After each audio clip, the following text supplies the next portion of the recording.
Então tá, pessoal, vamos falar de bioreatores e processos fermentativos.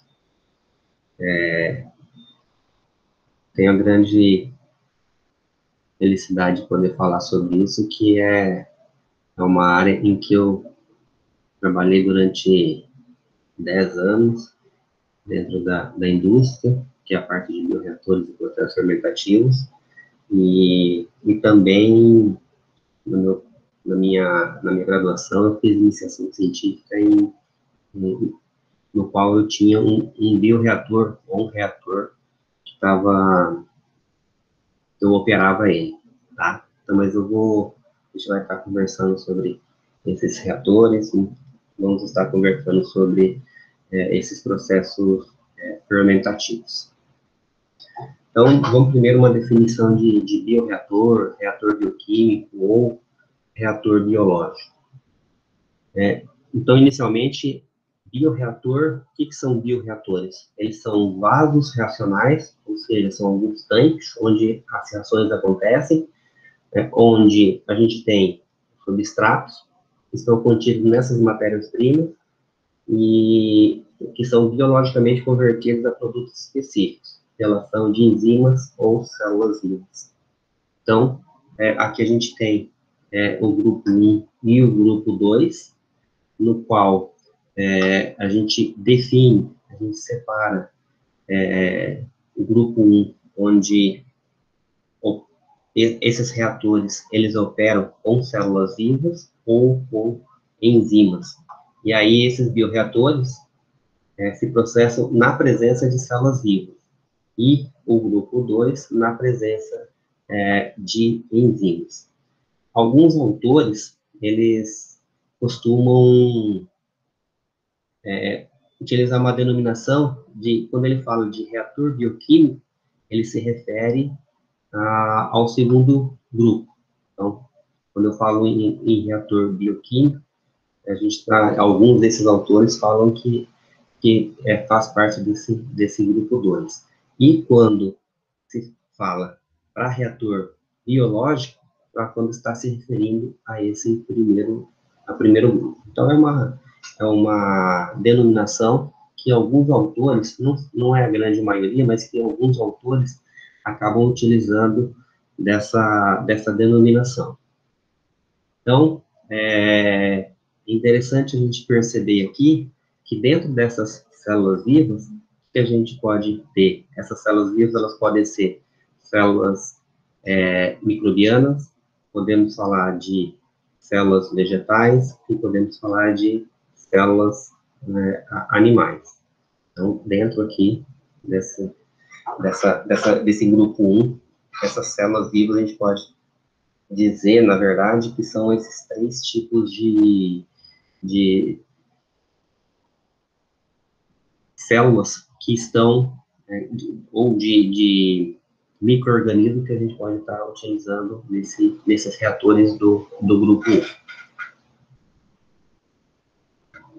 Daí, do ponto de vista da engenharia, dependendo do tipo do micro-organismo que a gente está utilizando nesses bioreatores, a gente pode ter algumas características, a gente tem algumas características, elas são bastante distintas no que se refere à temperatura, pH, fenômeno de transporte, e aí no caso, valor, massa e quantidade de movimento, presença ou ausência de oxigênio e concentrações de substrato e de produto.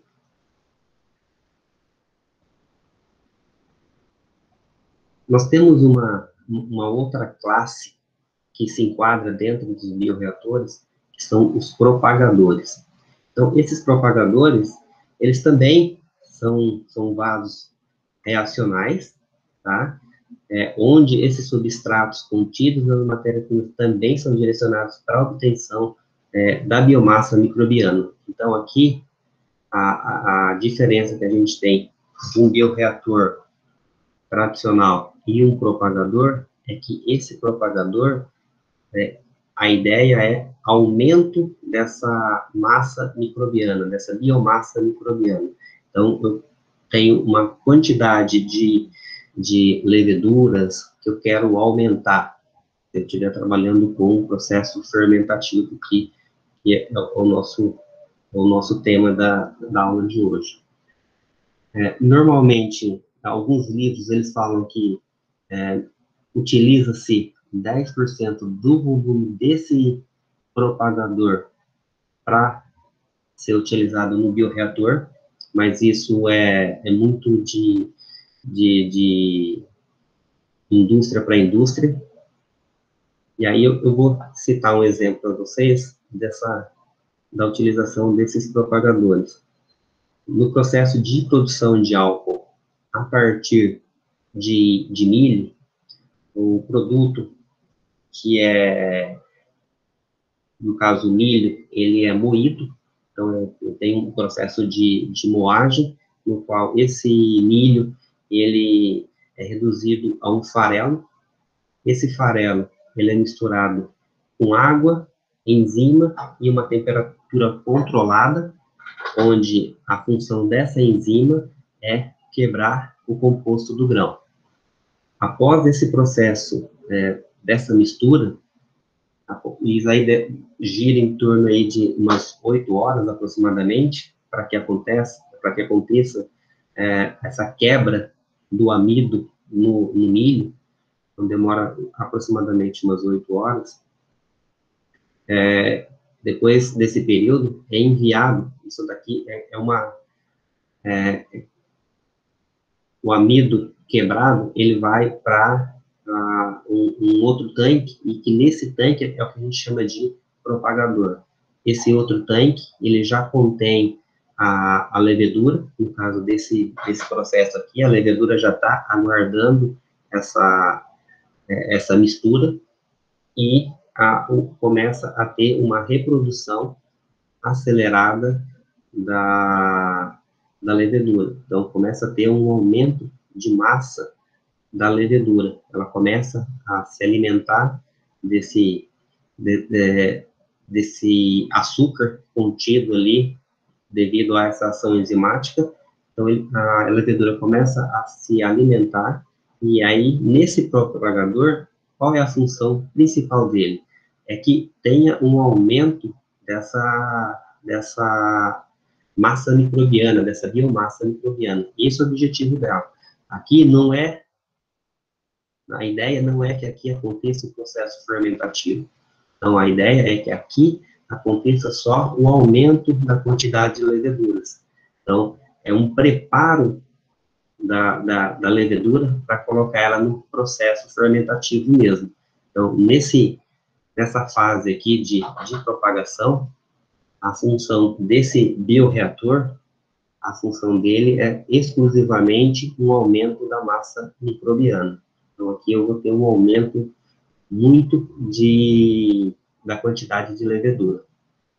Então, aqui é nesse espaço que a levedura ela vai ganhar massa, ela vai ganhar uma quantidade, porque ela começa a se reproduzir. Então, eu dou condições para que ela se reproduza, e com essas condições sendo ofertadas a ela aumenta muito. Então, e que condições seriam essas? Então, nesse caso aqui, do propagador, as condições são: eu dou uma alimentação para ela suficiente para que ela se reproduza, mas a variável que mais vai influenciar nessa propagação é a quantidade de ar, ou a quantidade de oxigênio na forma de ar que eu vou ofertar à levedura. Quanto mais eu estiver ofertando de oxigênio para essa levedura, mais ela vai se reproduzir e vai ter essa quantidade em massa, ela vai aumentando cada vez mais. Então, ela tem o processo orgânico dela favorecido. Então, nessa fase aqui de propagação, é quando eu tenho a necessidade de um aumento da minha biomassa. E aí a gente pode dizer também, um outro exemplo, que pode ser na produção de álcool também, só que a partir de cana-de-açúcar. Lá, dificilmente a gente vai ver essa denominação de propagador, como é na produção de álcool a partir de milho. Não se usa esse termo de propagador, mas a gente tem alguns tanques ali que são propagadores, sim, a ideia é que nesses tanques aconteçam a eliminação de bactérias presentes, e aí, com a adição de ácido sulfúrico, faz com que essa quantidade de bactéria é reduzida. E aí poderiam até perguntar, mas se eu vou utilizar sulfúrico para eliminar essas bactérias, eu não vou ter problema com a levedura também? Vai. As leveduras menos resistentes, ou seja, aquelas mais fracas, as mais velhas, elas acabam não resistindo. E aí é uma seleção natural. As fortes que vão sobreviver para o processo fermentativo. Então, nessa propagação aqui, na indústria de produção de álcool a partir de cana-de-açúcar, produção de álcool a partir de cana-de-açúcar, ela também tem uma parte de propagação que tem a preocupação em eliminar as bactérias, a maioria das bactérias, e reduzir também a quantidade de leveduras mais velhas e menos resistentes para o processo fermentativo. A gente tem uma classificação dos bioreatores com relação ao seu uso. Ou seja, então a gente tem aqui bancada, intermediário ou piloto e industrial. Numa escala bancada, é aquela escala de laboratório. E aí a ordem da grandeza do bioreator, ou seja, o tamanho desse bioreator, ele gira em torno aí de 1 a 1000 litros. Então, é um bioreator bem pequeno, tá? De tamanho exclusivamente para iniciar o processo de propagação para o processo fermentativo. Então, essa bancada, em escala bancada, ela se inicia em laboratório, ela pode até se iniciar na indústria, mas numa escala bem pequena. Então, 1000 litros é muito pequeno para o tamanho que tem a indústria alcooleira. Intermediário ou piloto, e aí é de uma ordem de 1000 a 10.000 litros, ou de 1 a 10 metros cúbicos. Também é pequena, mas aqui já faz parte do processo fermentativo. Essa da bancada, ela não faz parte ainda, é um preparo das leveduras para o processo fermentativo. E nessa intermediária ou piloto, ela já faz parte do processo fermentativo. E, enfim, a escala industrial, que é o próprio processo, né? Que aí é mais de 10 a quarta litros ou mais de 10 metros cúbicos. Na verdade, numa escala industrial, ela é bem maior. Isso vai depender muito do processo que a gente está falando, tá? Então, quando eu estou falando aqui de processo de produção de álcool, uma fermentação alcoólica, eu estou dizendo que essa ordem de grandeza aqui é um valor bem maior que esses 10.000 litros ou 10 metros cúbicos. O reator que eu trabalhei com um tamanho menor, tamanho mais reduzido que eu trabalhei até hoje, foi um de 300 metros cúbicos, de 300 mililitros. Então, é um fermentador pequeno, tá? Que tinha aí, na verdade, era um reator que tinha 300 metros cúbicos, mas a gente trabalhava com 8. Então, eram 8 reatores de 300 metros cúbicos de volume. Então, industrialmente, era um valor pequeno, tá?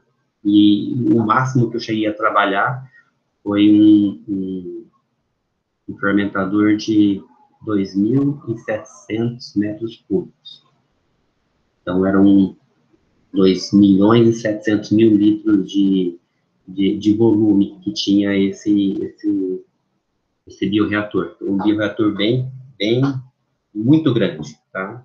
A diferença entre esses dois é muito estrondosa o tamanho dele, tá? Então, até a estrutura é totalmente diferente, então eram condições totalmente diferentes, com o mesmo objetivo.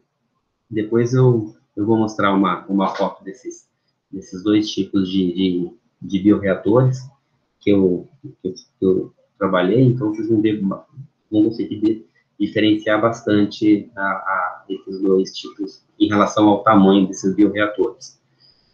Mas a gente também tem valores não tão grandes quanto isso que eu estou falando, de 300 a 2.700, 2.800 metros cúbicos. Quando a gente está trabalhando com outro tipo de processo, então, pode ser um processo de produção de ácido, ou um outro tipo de produto, antibiótico, então esse volume aqui, essa ordem de grandeza desse bioreator, ele não tem um valor tão grande quanto esse que eu estou falando. Então, aqui a gente tem algumas formas da gente poder classificar esses bioreatores. A gente pode classificar eles pelo biocatalisador, quanto à configuração desse biocatalisador e quanto à forma de agitar o líquido. Então, vamos dar uma olhada aqui, que algumas centenas de litros de 1 a 2 metros cúbicos de capacidade, então percebam que aqui a gente cultiva micro-organismos patogênicos, crescimento de células animais ou vegetais, em geral objetivando a produção de produtos ligados à área da saúde. Então, quando a gente precisa ter um acompanhamento mais detalhado, que a gente precisa ter um controle melhor, então, e no caso, são esses produtos ligados na área da saúde, a gente acaba tendo um volume um pouco menor. Quer dizer, um pouco não, muito menor, né? Porque a gente está falando aqui de centenas de litros até 1 a 2 metros cúbicos, ou seja, a gente está falando aí de 100 litros a 2.000 litros. Isso é muito pequeno, quando a gente compara com o volume que eu estava falando agora há pouco, que é um volume de 300 mil a 2 milhões e 100, 2 milhões e 500. Então, quando a gente faz essa comparação, esse volume aqui, ele acaba sendo muito, muito pequeno. Mas ele precisa ser pequeno porque esses produtos aqui, ó, que estão ligados nessa área da saúde, ela precisa ter um controle melhor. Então, a gente precisa ter um controle desse produto, a gente precisa ter uma qualidade desse produto final com uma qualidade maior. Então, por isso que a gente acaba trabalhando com um volume menor aqui desse bioreator. Quando a gente trabalha com esses bioreatores de dezenas de metros cúbicos até 100, aqui é 200, tá? Acabou de 100 a 200 metros cúbicos de capacidade, então a gente tem um volume intermediário, uma capacidade intermediária, e nesse caso aqui é para a produção de enzimas, antibióticos e vitaminas. Então, o que caracteriza, o que diferencia o tamanho de um produto para outro é devido ao controle que a gente precisa ter na qualidade dessa matéria, desse produto final. Então, aqui, a gente tem que ter uma preocupação com o controle, a gente tem que ter um controle com a qualidade das enzimas, antibióticos e vitaminas, mas, quando a gente está comparando aqui com esses outros exemplos, com esse outro exemplo, então essa quantidade, esse controle acaba sendo um pouco menor, tá? Então, aqui, e aí, quando a gente está falando algumas milhares de metros cúbicos de capacidade, então, processos que exigem poucos ou até nenhum, ou mesmo nenhum cuidado de asepsia.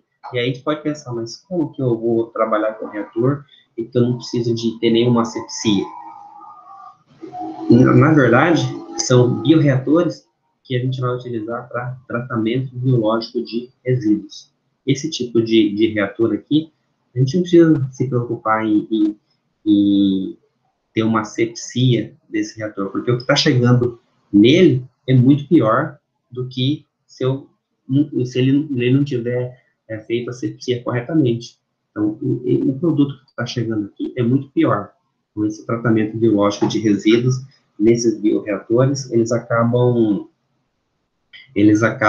não necessitando de asepsia. E o processo de fermentação alcoólica, não é que ele não precisa de asepsia, ele precisa uma asepsia menos acentuada do que esses outros aqui que a gente está falando. Mas a gente precisa ter uma preocupação, né, com pontos em que podem estar acontecendo de ter um aumento na contaminação. Então, há necessidade, sim, de ter essa preocupação, mas não é tão intensa quando a gente compara com esses dois primeiros itens aqui. Tranquilos? Tiverem dúvidas, quiserem perguntar alguma coisa, podem, não se sintam envergonhados, tá? Podem dar, ou se não, pode utilizar o chat sem problema nenhum.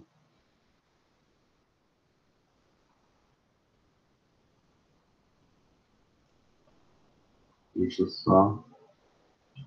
Então, vamos continuar aqui.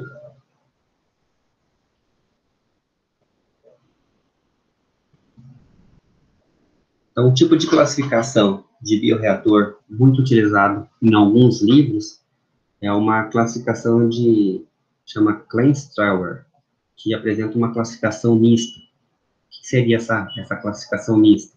É com base no tipo do biocatalisador empregado, ou seja, enzima, micro-organismo aeróbio ou anaeróbio, e na configuração desse bioreator. Desculpa, na configuração desse micro-organismo, enzima, se ela está livre, está imobilizada, ou está confinado entre membranas. Então, aqui a gente tem essa classificação desses bioreatores. Então, primeiramente, a gente tem uma classificação desses reatores em fase aquosa, que é uma fermentação submersa, e reatores em fase não aquosa, que é uma fermentação semissólida. Dentro desses reatores em fase aquosa, nós temos os reatores no qual o biocatalisador são células livres, células imobilizadas em suportes e células confinadas em membranas. Dentro das células livres, nós temos os tipos de reatores. Então, seriam os reatores agitados mecanicamente, ou chamados de STR, os reatores agitados pneumaticamente, chamados de ou airlift ou coluna de bolhas, e os reatores de fluxo pistonado, os conhecidos como fluid flow. Células imobilizadas em suportes, e aí nós temos dois tipos, o leito fluidizado e leito fixo, e as células confinadas em membranas, que são as membranas planas e os reatores de fibra oca, que é o conhecido como hollow fiber. Só para eu entender, alguém de vocês já fez a disciplina de cinética? Só para eu saber, só para eu ter uma ideia. Não, professor. Ninguém fez, né? Tá, tranquilo. Não, prof. Tá. Por que eu estou perguntando isso? Porque vou estar falando desses tipos de reatores aqui, mas esses aqui são reatores reais. São reatores da indústria mesmo. Quando vocês estiverem estudando lá em cinética e a outra disciplina de reatores, vocês basicamente vão ter um enfoque mais para reatores ideais. Então, vocês vão estar trabalhando lá com reator em batelada, com reator contínuo, com reator semi-batelada, mas em condições ideais.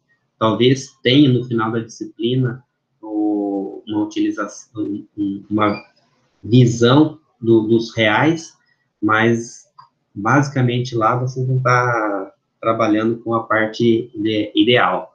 Então aqui eu já adianto a vocês que faz parte dos reatores reais. Então, só para vocês terem uma ideia, vocês vão chegar lá, vocês vão ver que vai ter um reator batelado, que é conhecido como reator batelado, que a gente também vai falar aqui. Aí tem o reator contínuo, e aí tem dois tipos. lá é o reator CSTR e o reator PFR. Então, vocês percebam que o CSTR, a gente tem um STR aqui, ó, então é muito parecido, e o PFR, que é o Plug Flow, também ele está aqui. Só que esses aqui são reatores, eles têm o mesmo princípio, mas eles são reatores reais. Então, agora vamos falar de cada um desses tipos de reatores aqui. Vamos ver qual é a característica de cada um desses reatores. Só lembrando, eu vou falar isso também, mas esses reatores ajetados mecanicamente, eles são os mais utilizados, são os mais empregados na indústria. Eles também são conhecidos como reatores de mistura, e aí lá na disciplina de reatores vocês vão trabalhar lá com CSTR, também conhecido como reator de mistura, e esse tipo de reator STR aqui, ele constitui em cerca de 90% do total dos reatores utilizados industrialmente. Então percebam que, na maioria dos casos, os reatores que a gente vai estar envolvendo são esses reatores aqui, ó, são os STR. E esses outros? Esses outros, eles acabam sendo para utilização de indústrias específicas, bem específicas. Então, são características que precisa de ter um controle diferenciado. Então, aí, a gente utiliza esses outros tipos de reatores. Mas, basicamente, esse reator aqui vai ser o mais utilizado. Ou, vai ser não, ele é o mais utilizado, 90%.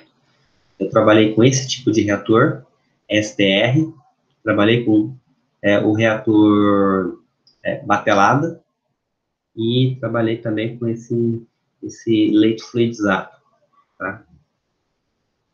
Então, aqui a gente tem um reator do tipo STR, que esse provavelmente é o reator que vocês devem ter visto em laboratório. Se não viram, vão ver esse reator. Esse reator, ele é o mais comum, é um tanque cilíndrico, no qual são comuns umas relações entre altura e diâmetro de 2:1 ou de 3:1. Ou seja, uma altura de 2 vezes o diâmetro ou 3 vezes o diâmetro. Então, eles são normalmente, os que eu tenho trabalhado são 3:1, ou seja, então eles são bem altos.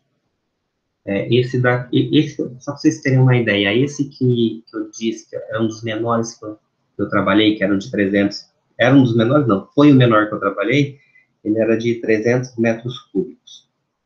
Então, ele era de 300 metros cúbicos, ele tinha mais ou menos, deixa eu ver o tamanho dele, ele tinha mais ou menos uns 20 metros de altura, e aí ele tinha de diâmetro mais ou menos uns 6 metros de diâmetro. Era um bioreator pequeno, de 20 metros de altura por 6 de diâmetro, e que mantinha essa relação aqui, ó, 3:1. A gente viu isso aí, acho que em OP, professor. Ela deu uma introdução sobre esses reatores, chicanas. Ah, tá, tranquilo. Isso é bom. Isso é bom porque daí eu só vou comentando sobre o que tem esse tipo de reator. Porque, dependendo do processo que a gente vai utilizar, a gente tem problemas em estar utilizando chincanas, a gente tem problemas em estar utilizando essas chincanas, e a gente tem problema em utilizar essas, a gente chama de turbinas, né, ou essas pás aqui que estão ligadas a esse eixo central, para que aconteça a agitação. E aí, por que que eu estou falando isso aqui? Porque essas chincanas, uma das funções das chincanas é o quê? É fazer com que evita a formação de vórtice durante a agitação da mistura. Então, uma das funções dessa chincana é fazer com que aquele vórtice criado aqui, que em vez de misturar, acaba só agitando, na verdade, ele só fica empurrando esse material, acaba não tendo a função certa. Deixa eu só ver o que está acontecendo.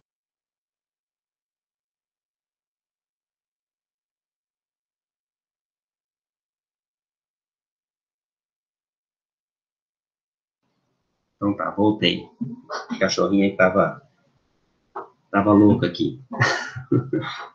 Então, só continuando, então, essas chincanas, elas têm essa função de fazer com que a gente não há formação desse vórtice. Só que tem um problema. Tem um problema que, aí vamos ver aqui com relação ao tipo de micro-organismo que vai estar utilizando.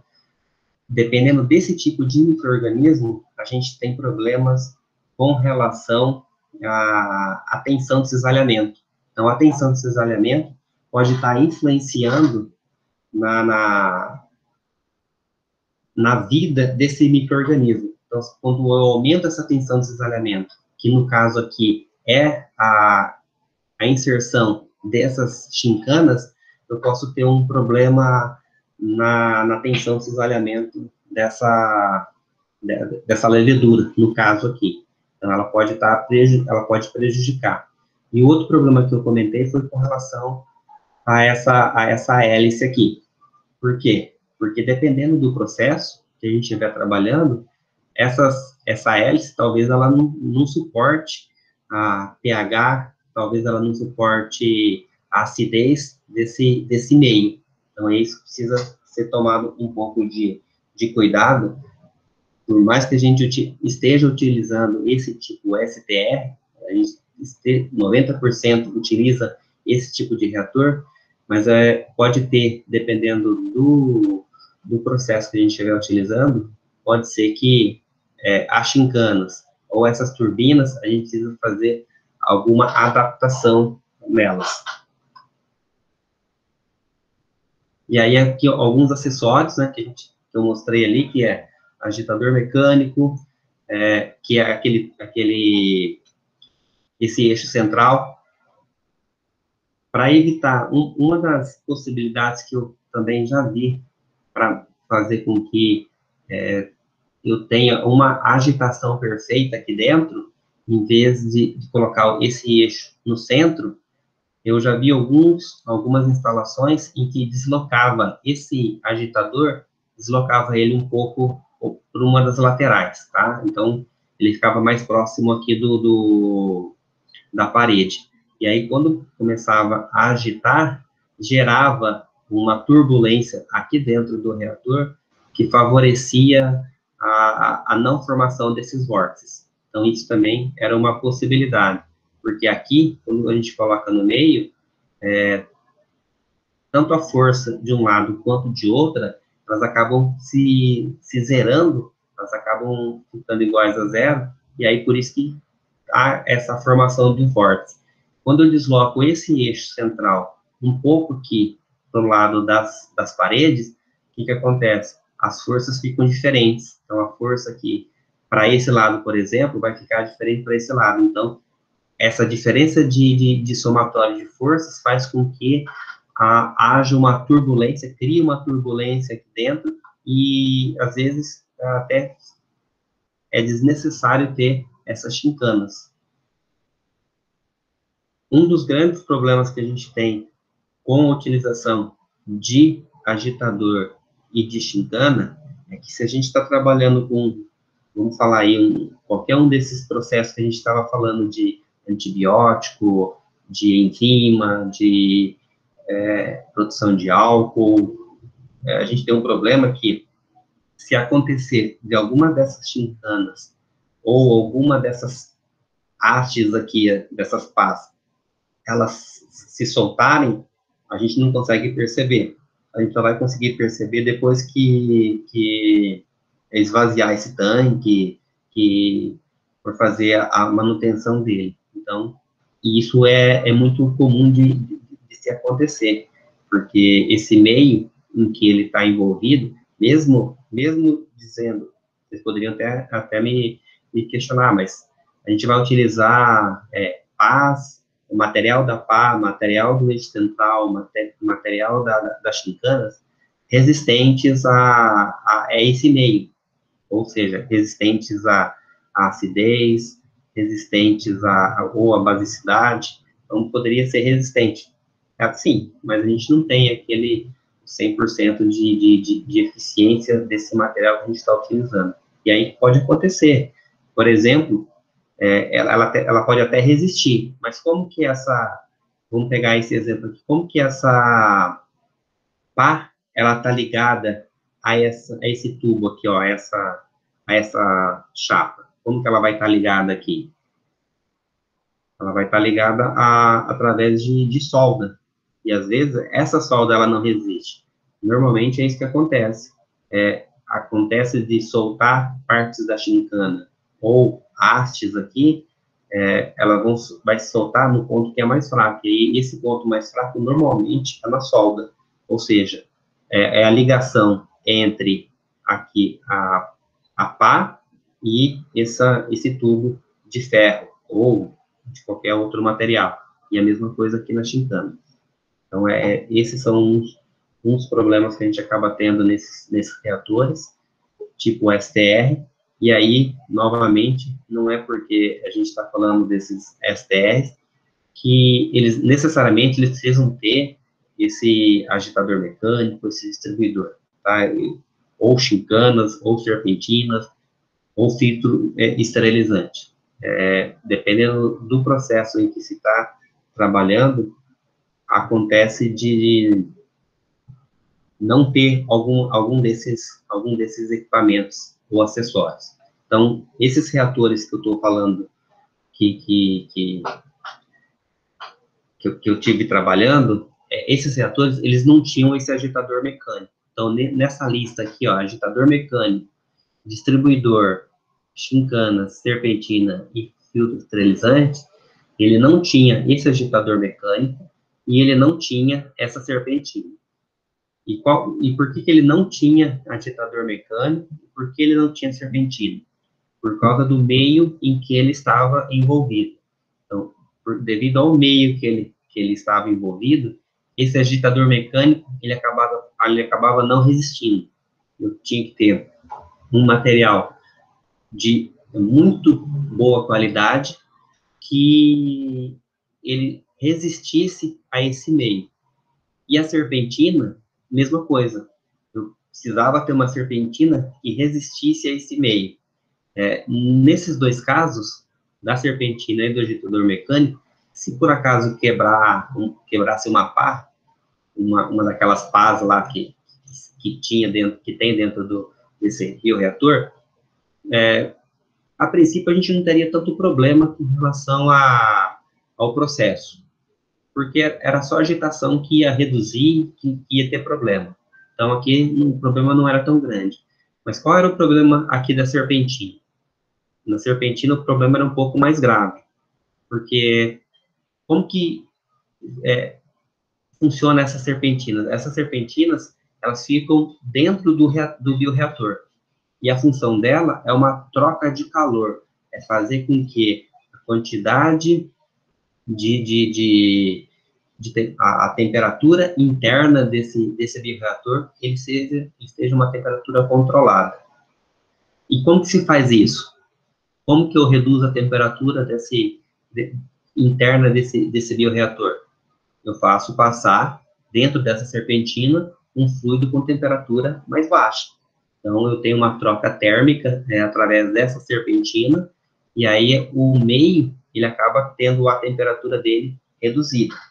Então, eu tenho um fluido passando dentro dessa serpentina, e aí esse fluido mais frio, ele faz com que a temperatura interna do sistema é reduzida também. Então, agora eu preciso que vocês me ajudem aqui. Que tipo de fluido a gente vai estar utilizando nesses processos fermentativos reduzir a temperatura do sistema? Que tipo de fluido vocês acham que é mais utilizado?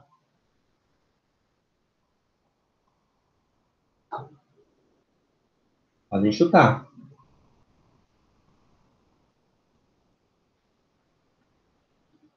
Ninguém? Estou perguntando o seguinte, na serpentina, que ela vai dentro do bioreator, a função dela é fazer com que haja uma redução da temperatura de fermentação, ou uma temperatura dentro do sistema.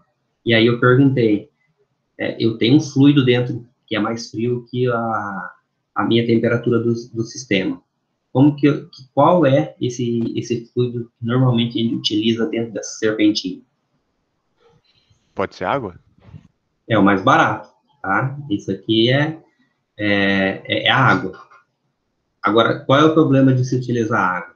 O problema de se utilizar água é que, como essa daqui é uma água industrial, ela não é uma água potável, ela é uma água tratada. Qual a diferença de uma água tratada de uma água potável? A água tratada, a gente não faz o tratamento para que ela fique potável, ou seja, eu preparo essa água para eliminação principalmente de matéria orgânica, material, algum sólido que está ali presente. Então, basicamente, essa água tratada é uma água que ela só está isenta de materiais sólidos. Essa aqui é a principal característica dela. E aí, o que acontece se uma dessas serpentinas furar? É aí que está o maior problema, porque se essa serpentina furar, o que vai acontecer? Vai água para dentro do meu sistema. Essa água que vai para dentro do sistema, ela vai fazer com que haja uma contaminação, porque não está indo o material sólido, mas está indo toda contaminação bacteriológica ali para dentro. Então, basicamente, eu acabo prejudicando todo o meu processo fermentativo. Então, eu pego uma dorna, vocês imaginem perder uma dorna de 300 mil litros até 2 milhões de litros. Então, pode acontecer isso, da gente perder essa dorna. Se a gente estiver trabalhando com um processo em batelada, a gente só perde 300, se estiver utilizando serpentina. Mas se a gente estiver trabalhando num processo contínuo, a gente perde o processo todo. É pior ainda. Então, quando a gente está trabalhando com a serpentina e o nosso sistema, o nosso processo fermentativo, nossos bioreatores, eles estão no processo em batelada, é muito mais fácil. Tanto é que hoje, poucas unidades no Brasil, para não dizer nenhuma, utilizam serpentinas, tá? Só uma outra coisa, quando eu falo serpentinas, todo mundo entende o que seriam essas serpentinas, ou alguém não entende.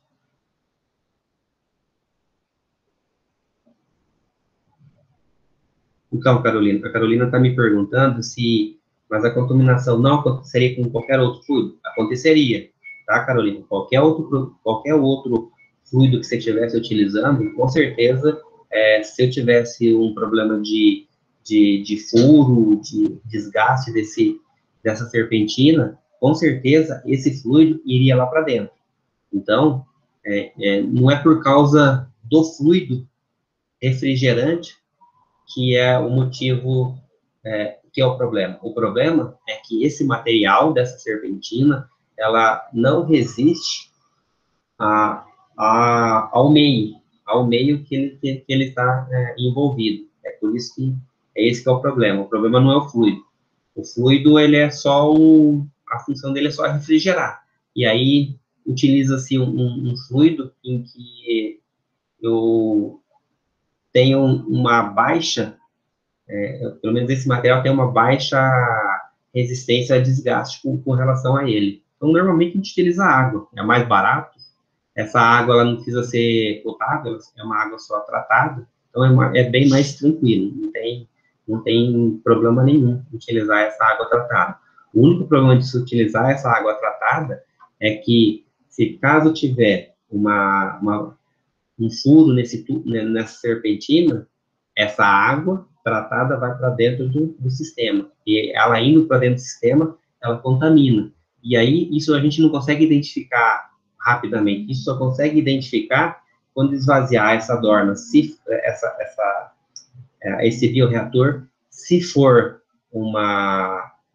embatelada, ou se não for embatelada, a gente só vai desconfiar que tem algum problema porque a contaminação bacteriológica está aumentando. Agora, se for batelada, é mais fácil da gente detectar, porque batelada faz um processo, esvazia, enche de novo, esvazia, enche. Na contínua, não. Na contínua, ela vai com aquele volume o tempo todo e a gente não tem como acompanhar. A gente até consegue detectar que tem algum problema, mas a gente não consegue identificar. E aí, o que eu perguntei é, vocês, quando eu estou falando aqui em serpentina, tá claro para todo mundo o que é essa serpentina? Sim. Tá, tranquilo. Beleza, então. Então, a serpentina, ela hoje em dia, ela está muito em desuso com relação quando a gente está utilizando o bioreator, tá? É muito risco para o volume total, o volume de processo que se tem. E isso a gente está falando em fermentação alcoólica, e aí eu estou dizendo que o volume é grande, mas talvez a perda seja muito pequena quando a gente compara com, por exemplo, um reator de antibiótico, um reator de enzima, porque o que se vai perder ali, o valor agregado que se tem nesses tipos de bioreatores, é muito maior quando a gente está falando de uma fermentação alcoólica. Então, às vezes, perder 300 metros cúbicos de um bioreator é muito menos prejuízo se eu perder 10 mil litros de um antibiótico. Então, o custo disso é muito maior quando eu tenho, nesse caso, antibiótico. Então, a utilização de serpentina está muito em desuso. Tá?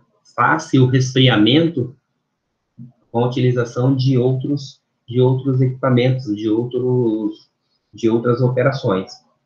Então, o que se faz substituindo essas serpentinas aqui? Então, como equipamento e acessório, a gente pode estar utilizando trocadores de calor. O trocador de calor, ele tem um controle muito melhor do que uma serpentina. E aí, qual é o funcionamento desse trocador de calor? Na verdade, tem uma tubulação saindo na parte de baixo desse bioreator, onde tem uma bomba puxando esse fluido, essa mistura dentro do bioreator, faz ela passar dentro do trocador de calor, e aí esse trocador de calor troca calor com um fluido, essa mistura mais fria retorna ao meu bioreator. E acontece isso o tempo todo. E aí, de novo, poderia ter aquele questionamento, professor, mas não poderia ter o mesmo problema que a serpentina, de ter um vazamento, essa água tratada ir para dentro do bioreator? Pode acontecer isso? Pode. Só que aí, como que é o funcionamento desse trocador de calor? Esse trocador de calor, ele tem um controle que são as pressões. Então, a gente consegue ter o controle através das pressões, tanto da quantidade de fluido dessa mistura, quanto da água. Então, se acontecer dessa pressão, ela se alterar, é sinal que está passando água para dentro para dentro do bioreator. Mas e aí como uma forma de se fazer com que não haja isso, é só fazer o bombeamento dessa mistura reacional que está dentro do bioreator, colocar ela a uma vazão maior, Porque se a vazão estiver maior, passando dentro desse trocador de calor, acontecer dessa placa desse trocador de calor estiver furada, em vez de ir água para dentro do bioreator, o que vai acontecer? Esse fluido, essa mistura dentro do bioreator que vai para a água. E aí, isso é mais fácil de detectar, porque essa água, ela passa ali e ela vai para uma torre de resfriamento, porque essa água, ela aqueceu, ela vai resfriar de novo. Então, ela vai para uma torre de resfriamento. Se ela estiver indo com essa mistura reacional, vai começar a mostrar o resultado dessa torre de resfriamento, que vai começar a formar espuma por causa dessa mistura. Então, aí consegue detectar esse problema. Tá? Então, é um controle maior que se tem quando estamos trabalhando com trocadores de calor, ao invés de estar utilizando serpentina. Então, serpentina é muito pouco utilizada.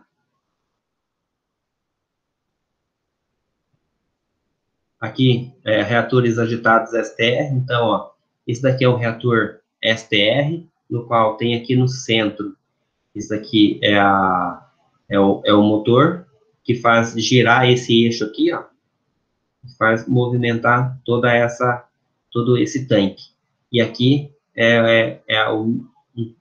um reator também, só que uma visão mais distante. Então, é aqui que eu estava falando, ó, esse daqui é um reator pequeno, um reator aí de uns 100, 200 metros cúbicos, e aqui é um reator já um pouco maior.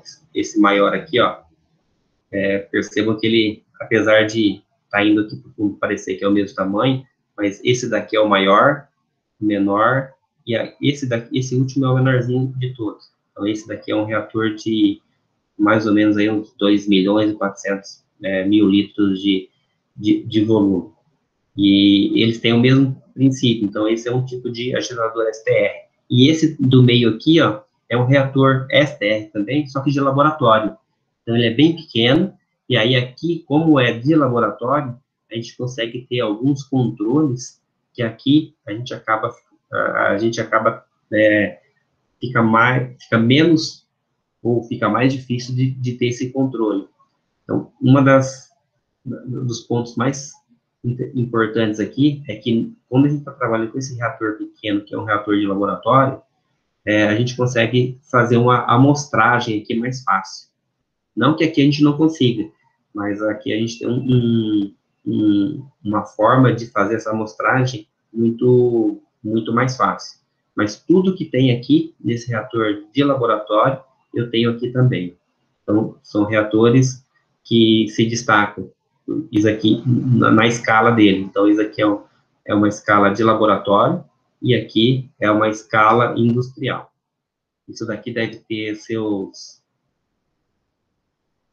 Deixa eu ver quanto que isso daqui deve ter. Ele deve ter aqui de altura uns 30, 40 centímetros no máximo, esse daqui. E aqui eu estou falando alguma coisa em torno de 30, 40 metros de altura. Tá? Então, esse aqui é um reator industrial.